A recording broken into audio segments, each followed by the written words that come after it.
I didn't realize how sensitive this mic was, Marjorie. It was picking up our conversation and people were reading it. I don't know, Cassandra, if they saw about Elizabeth's flying lessons or not, but Elizabeth is taking flying lessons. I don't know if that's more scary or her behind the wheel in the automobile. She's doing well. Good to see all of you. Traven and Maggie are with us today. Are you on spring break already or just home for the holiday? The weekend. Abby's birthday. Oh, I see. Did they get you something nice, Abby? Just a card? Well, I hope there was something in it.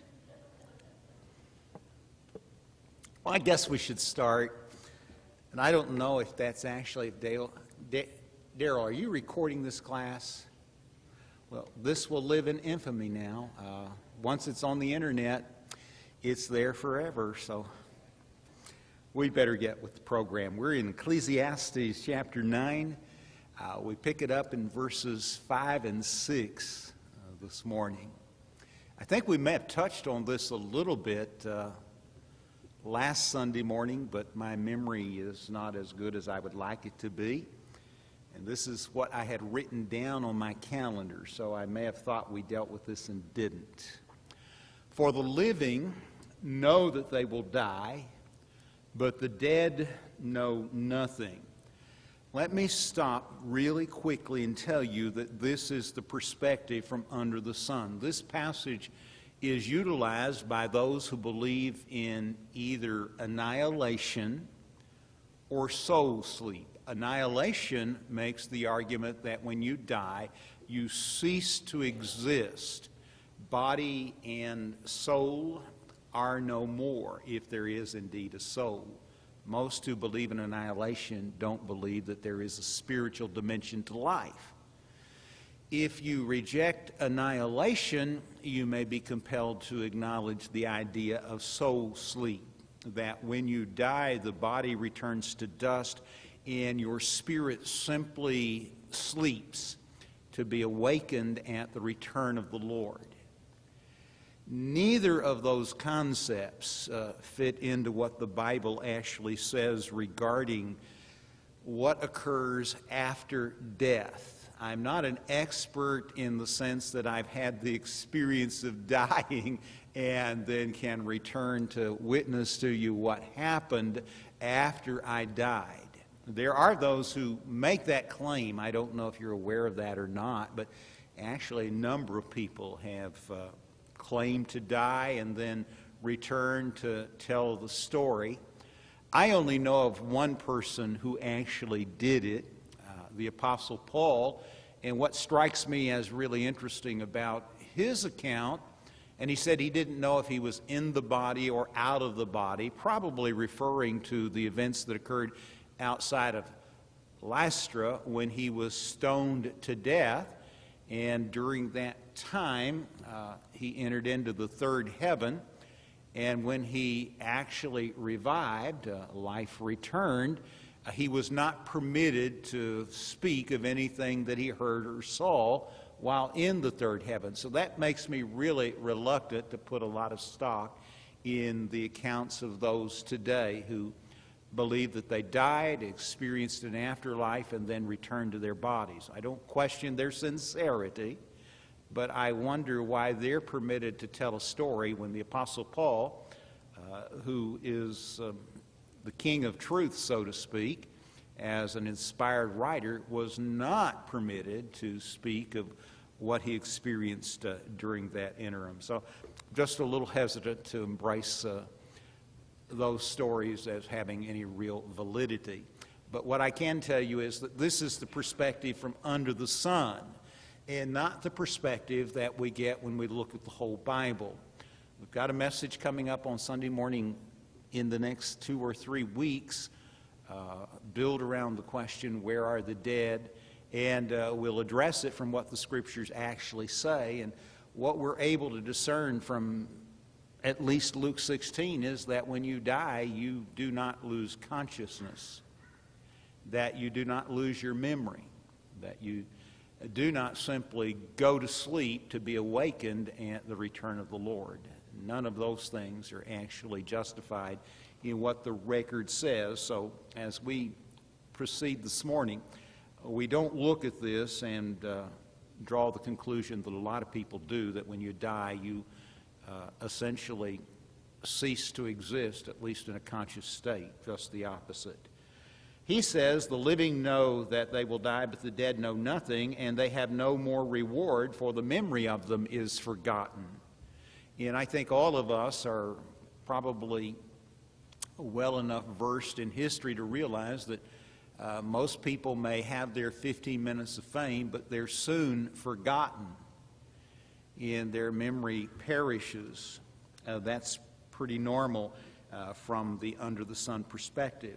Their love and their hate, their envy have already perished, and forever they have no more share in all that is done under the sun.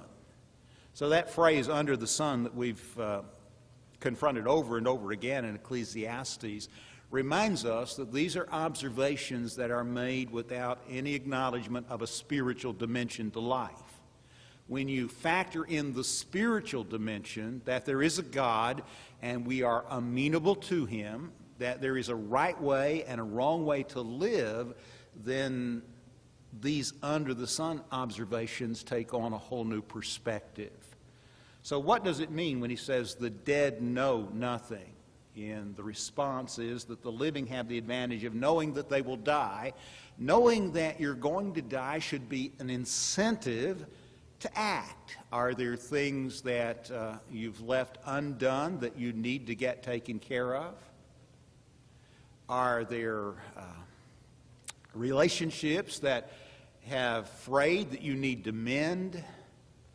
Are there things that you've said that you need to apologize for? While you're alive, you can address all of these things and many others that I didn't mention just by way of example there. But once you die, all those opportunities are gone. So there's an advantage to being alive because you know that you'll die, and this should bring a sense of urgency for us to do something positive with whatever time we have left. And we have no idea of how much time we will be afforded. The dead do not know anything that takes place under the sun. That is, contrary to what some believe at the opposite end of the spectrum, in opposition to annihilation or soul sleep, there are those who believe that when you die, you actually have a window from heaven into this realm, and you can watch your loved ones and be fully aware of all that's taking place in their lives. And I think I may have mentioned this to you.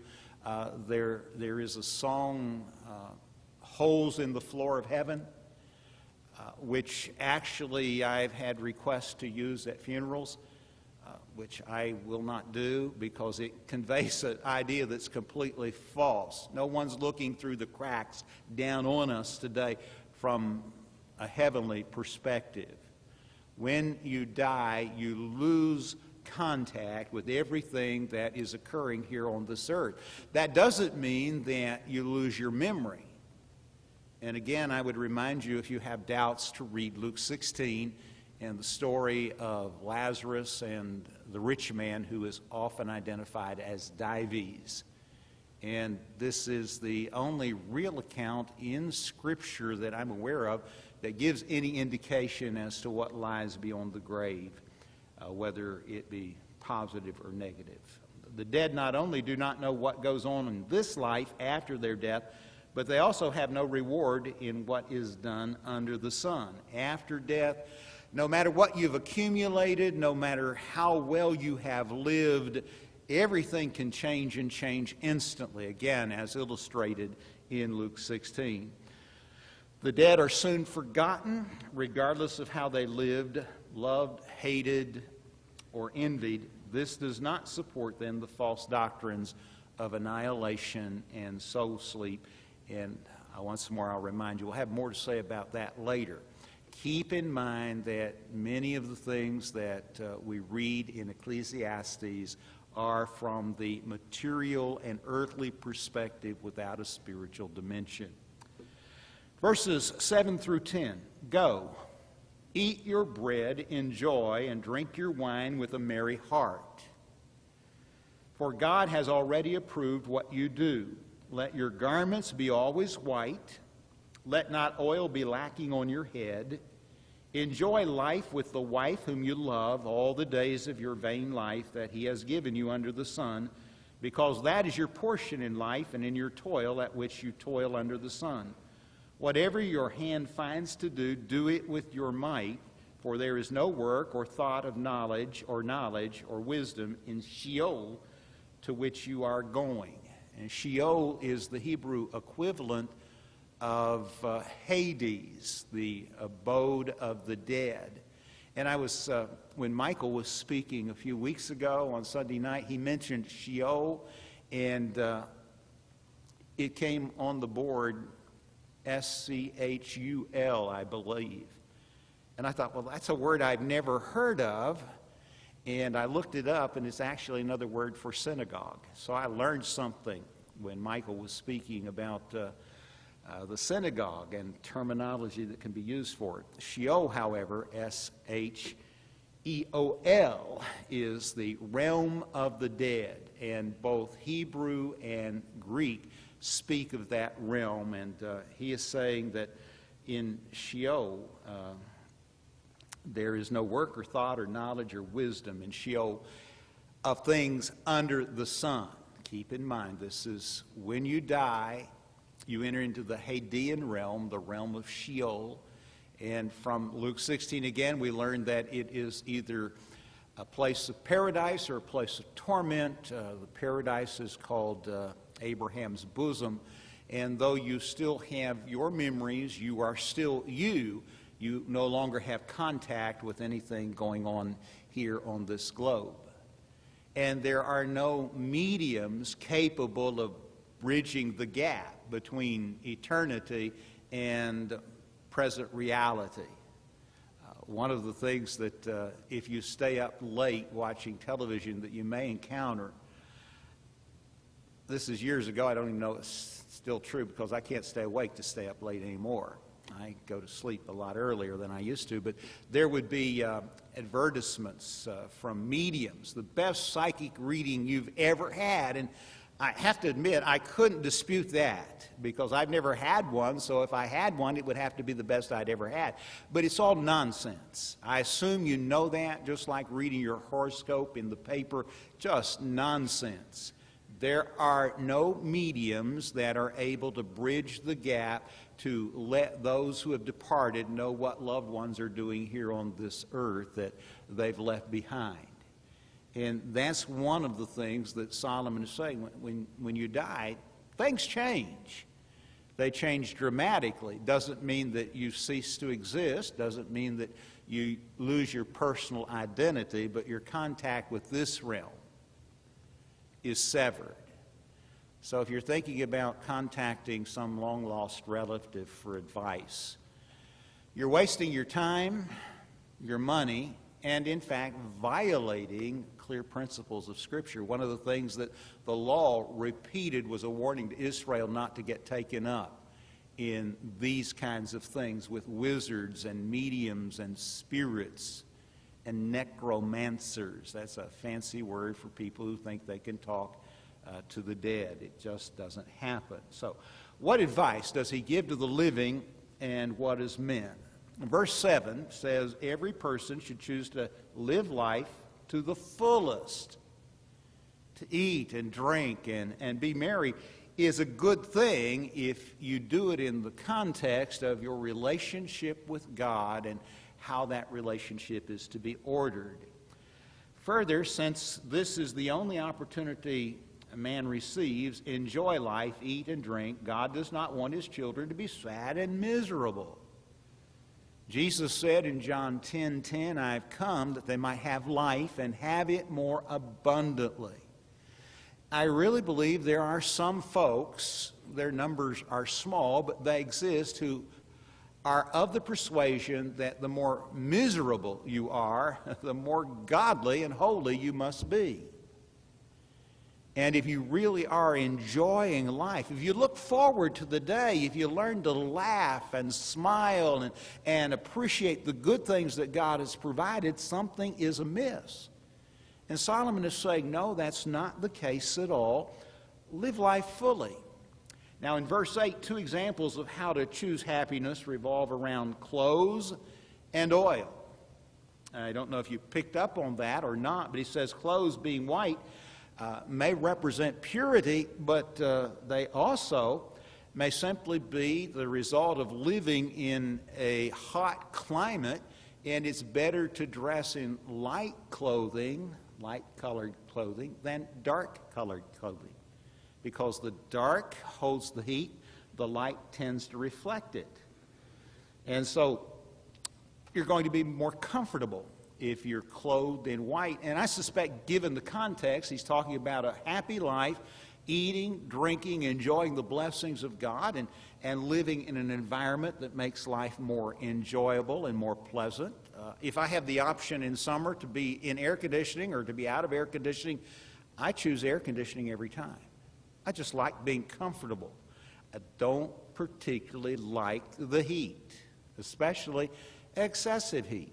And if I'm going to dress, I want to dress appropriately to be comfortable. There's nothing wrong with enjoying life and the things that life has to offer, as long as you don't sacrifice your relationship with the Lord to do so. And oil was used to provide comfort to the skin. I would imagine most of you ladies have at your disposal, in your pocketbook or in your car, moisturizer, some hand lotion, which you utilize frequently. And Kathy makes some wonderful products. Put a little plug in there for Kathy this morning. This is not something new. And especially in climates like those associated with Israel, Palestine, and the part of the world where the Bible unfolds, it's generally hot and dry most of the time. And they utilize oils to keep the skin soft and to protect and help heal when out in the sun. And unlike today, when a tan is appealing and people will actually do everything they can to get a better tan, throughout biblical history and most of modern history up until just, let's say, 100 years ago or less, just the opposite was true. If you had really a dark tan, that implied that you spent a lot of time outdoors, not in a tanning bed. And therefore, you probably worked at manual labor. And if you want an example of this, read the Song of Solomon, where one of the central players, the bride or wife, talks about her dark skin and how she was made fun of, in essence, because what was really appreciated was those who were pale. And just to help you put things in perspective, and I may have told you this before, but up until relatively recently, in terms of human civilization, larger women were considered more beautiful and more desirable than skinny gals, because additional weight was an indication of better health and better ability to bear children and take care of a family. All of that has changed, and now people, by and large, have just the opposite attitude. But if you look at, say, art of the Middle Ages, the women who are generally portrayed are all basically pleasantly plump, because that was the idea of beauty at that time. And those kinds of things change over time. But in this particular case, I think he's just talking about, enjoy life, dress appropriately, and take care of your body. It's okay to use moisturizers and oils and other things, lotions that will help your skin. Then he says, be happy in marriage and in work. Marriage was ordained by God, as we well know, and work is essential to meaningful and productive life. And, of course, Genesis 2:15 reminds us that even in the garden, Adam and Eve had responsibilities as caretakers, not because God couldn't create a garden that would not require such labor, but because man requires something worthwhile in life to bring meaning and purpose to life. I was just talking before class started with Pat about how important it is once you retire to stay active, because you need to have worthwhile stuff in your life to really make life meaningful and purpose-filled. If you retire, sit down, and stay down, you'll last 6 months. I'm speaking here in general terms, of course, but this is, I think, statistically provable, that when you just give up and sit down and stay down, you're not going to survive. You really do need to find other worthwhile stuff to fill your life with meaning and purpose, and that's good. It makes life better. And finally, verse 10, don't be lazy.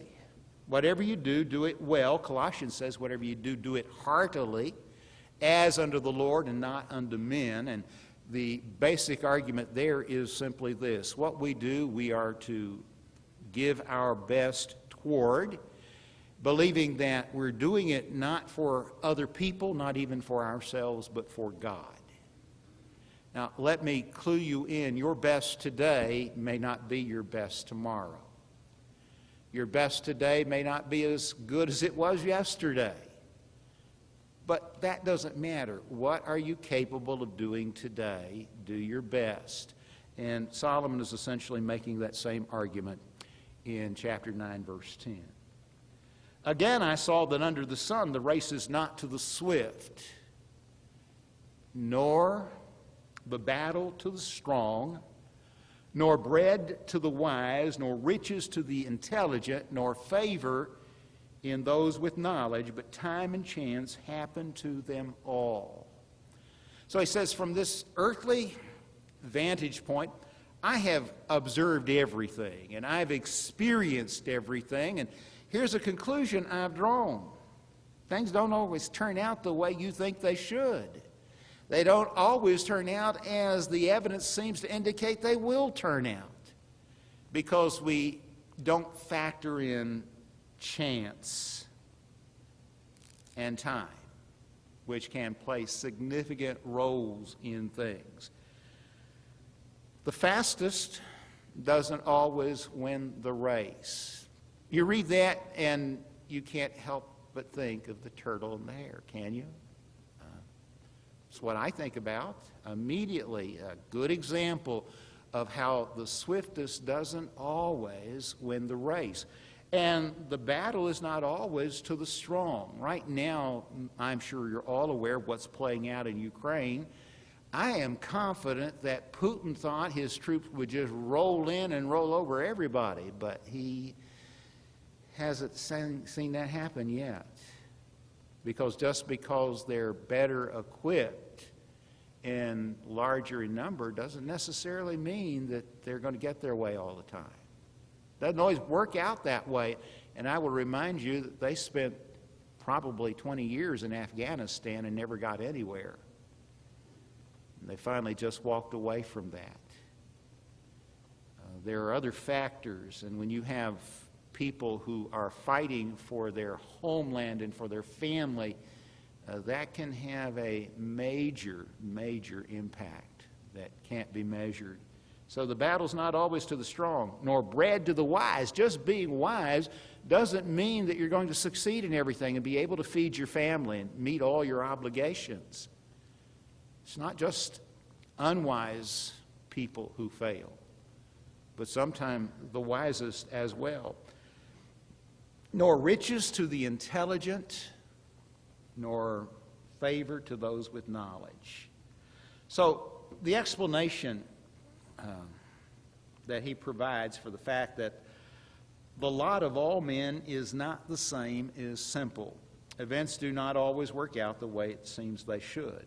What appears to be an obvious outcome may take an unpredictable twist, so nothing is guaranteed. I don't make predictions in politics, in sports, in the market, because I don't know.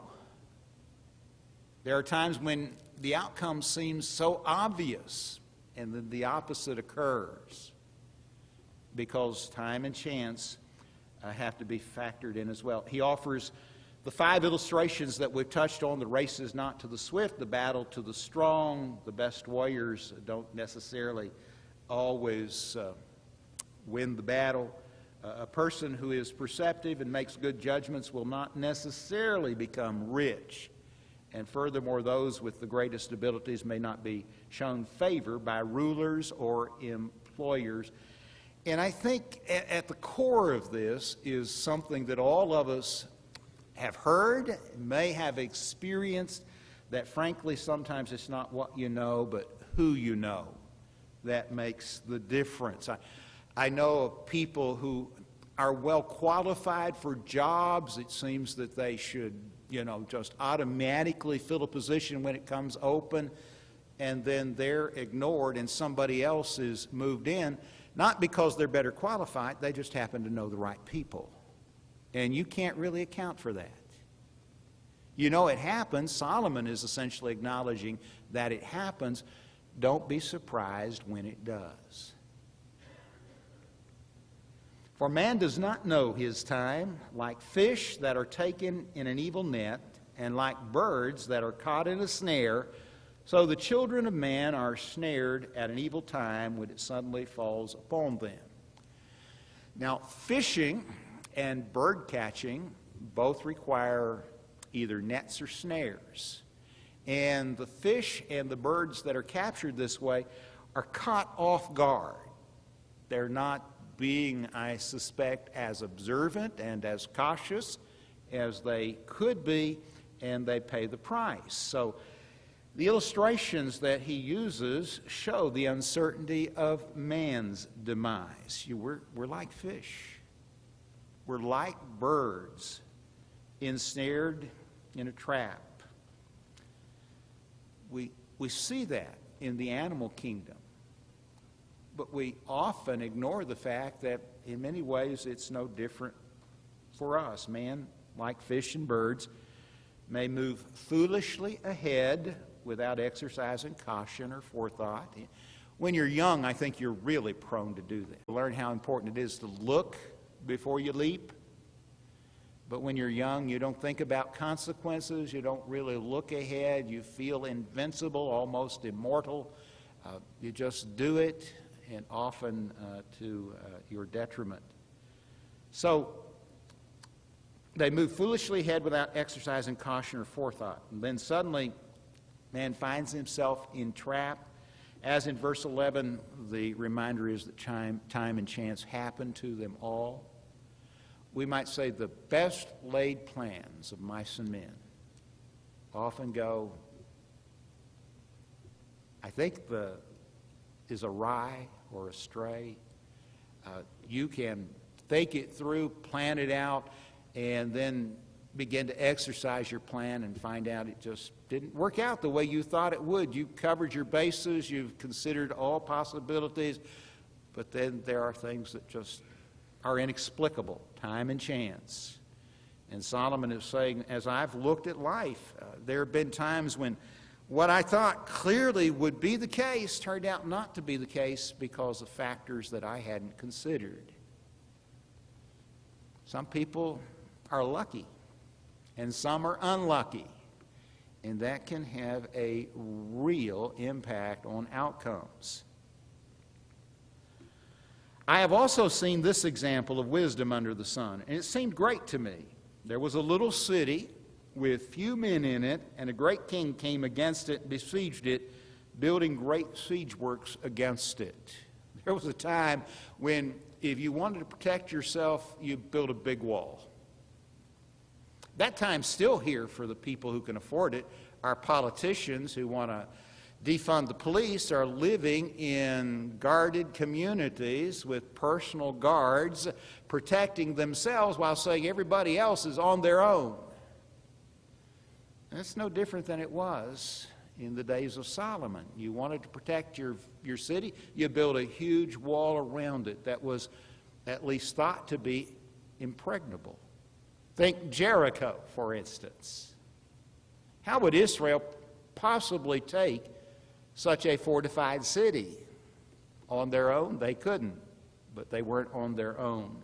So here's an example. Solomon says we've got a city that's fortified. It has a wall around it. The king comes against it and besieges it, building great siege works against it, battering rams and catapults and all the things that would be necessary to take this fortified city. But there was found in this city a poor but wise man, and he by his wisdom delivered the city, yet no one remembered that poor man. Fame is fleeting, but I say that wisdom is better than might, though the poor man's wisdom is despised and his words are not heard. People don't always do the right thing.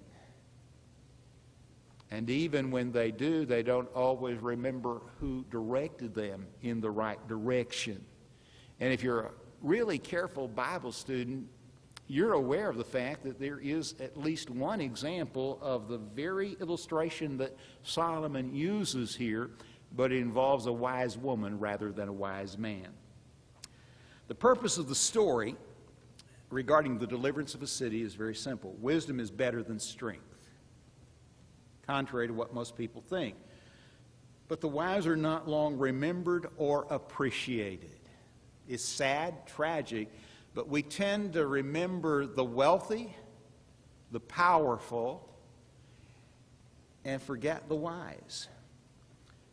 2 Samuel 20, verse 22. Joab is the commander of David's army out in the field. He's captain of the army. And he is besieging a city when a wise woman asks the question, "What do you want?" Well, he wanted one man, Bichra, Sheba rather, the son of Bichra, and was not interested in destroying the city, not interested in the wealth of the city. This man had cursed the king, and he had left town. As long as he had remained in Jerusalem, he was going to be okay, but when he left town, all bets were off. It's time for him to die. And he's fled here, and Joab is going to destroy a city to get one man. And this wise woman essentially says, "Okay, we'll take care of it." She turned to the men of the city and said, "All he wants is Sheba's head." So the next thing you know, over the wall comes the head. And I know how offensive that is to you, but let me tell you again, dead is dead. Whether you get shot or your head lopped off, dead is dead. And throughout Bible, Old Testament history, into the New Testament, with John the Immerser, lopping people's heads off was not uncommon. When David killed Goliath, what did he do? He took Goliath's sword, cut off the man's head, and carried it to the camp of Israel and presented it to Saul. And that's just so offensive today. But that's the world of the Bible, and sadly, it's still the world in some places. Daniel Pearl, ring a bell? Well, this woman said, what's the point of destroying our city and seeing all of this death and destruction when he only wants one man?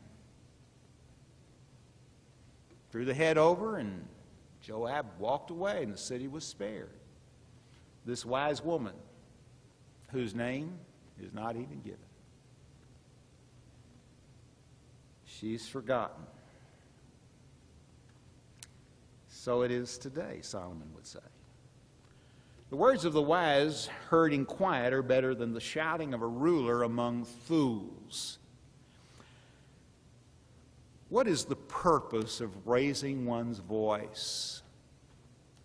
Usually that is done when arguments are falling flat. and we can't, with words, win the argument. We think that we can win by just increasing the volume. And it's nothing new today. It's something that's always been true. The angrier you get, the louder you may become, and the more agitated the other person will be, and the louder he or she will be, and it just doesn't bode well for solving anything to respond in this way.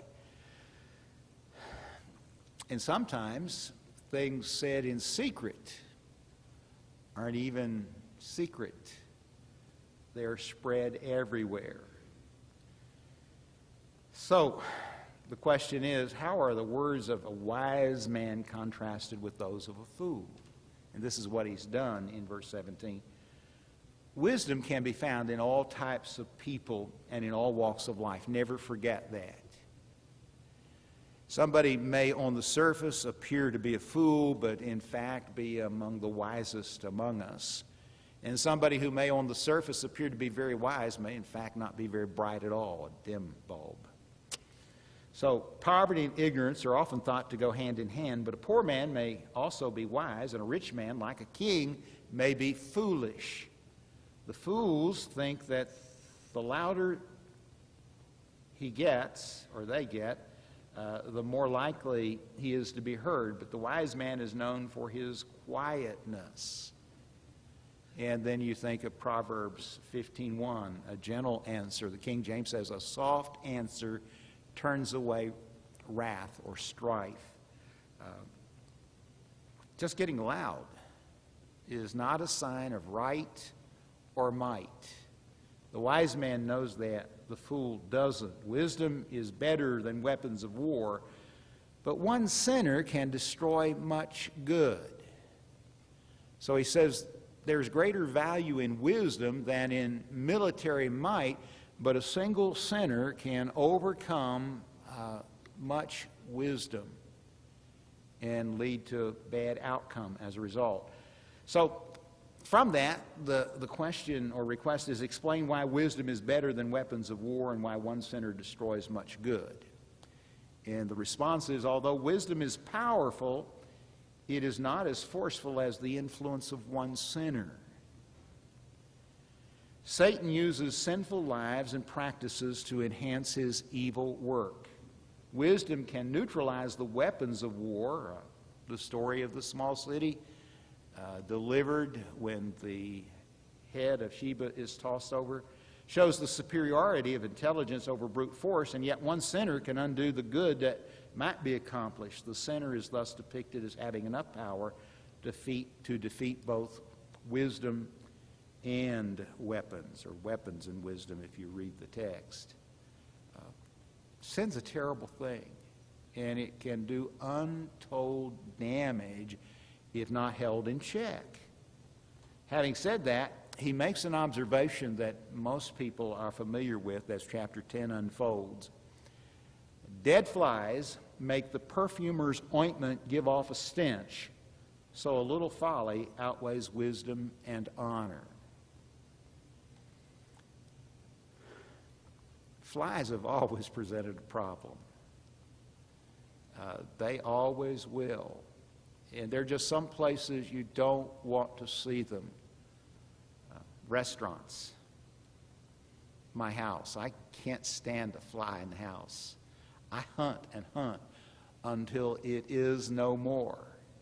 It just really bothers me. But finding a fly in this case, the ointment, the fly in the ointment expression that you all have heard of, would be tantamount to coming to work in the morning, and I turn my Kerrig on, and one of the first things I do while I'm recording is get my coffee ready. Imagine my shock if I looked in and saw a fly floating in the water. I don't think I'd be making coffee with that water. It may be fine, but flies they have a really bad connotation. And I would get rid of it, and I would clean it, and I'd start afresh. You don't want flies in your water, in your food, or anywhere else. And though we don't have a lot of, most of us, contact with ointments and perfumes and flies in them, we can understand what he's saying here, how off-putting such a thing would be. And he says it's like a little folly, outweighing wisdom and honor. There's often this contrast between wisdom and folly, the wise and the foolish, and there are certain things that characterize wise men and women and certain things that characterize foolish men and women. Foolish men and women, for some reason, don't seem to understand that things have to be taken in perspective, that what might be right in one occasion may be totally inappropriate in another. And they get things mixed up and operate in the wrong way. So when he says essentially that this is like dead flies in perfume, he's using a metaphor, an example, if you please, Solomon compares dead flies, and I have death there, so if you're wondering, I just didn't see it till now. Dead flies in perfume with foolishness. The idea is that one mistake seems to cause wisdom to disappear and can ruin one's honor. Thus, a little folly can devalue much wisdom and honor, just as one sin can destroy a lifetime of good. When I read that, Solomon is the son of David and Bathsheba, as you all know. David is described as the man after God's own heart, but it is almost impossible to mention David by name without thinking Bathsheba, Uriah, adultery, and murder. Nigh unto impossible. If you read the narrative carefully, this is the one thing, this relationship with Bathsheba and how David handled it, that was the stain or blight on what was otherwise a stellar life of service to God.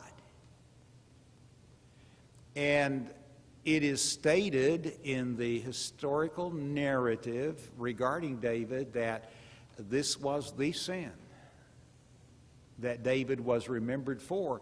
He spent the remainder of his life trying to be governed by God's word, but he could never get away from the fact that he had been guilty in this relationship, and it marred the record forever.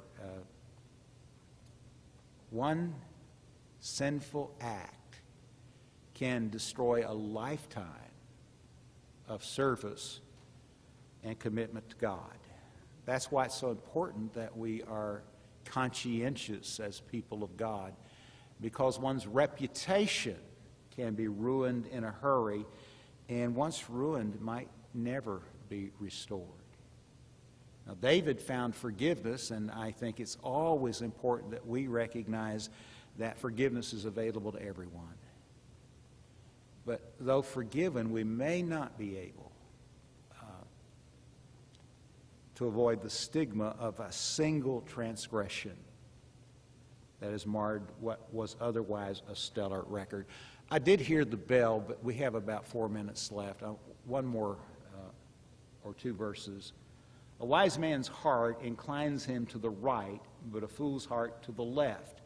The right represents good and righteousness and holiness, and the left, obviously, evil and sin. Even when the fool walks on the road, he lacks sense, and he says to everyone that he is a fool. You can recognize a fool in a hurry if you pay attention, even when he's just walking on the road. How are a wise man's heart and a fool's heart contrasted? A wise man's heart is directed toward the right, that which is good, logical, and strong, while the fool's heart is directed to the left, representing that which is evil, illogical, and weak. The fool cannot hide his foolishness even as he walks along the road. He demonstrates through speech and actions that he is, in fact, a fool. And people are watching.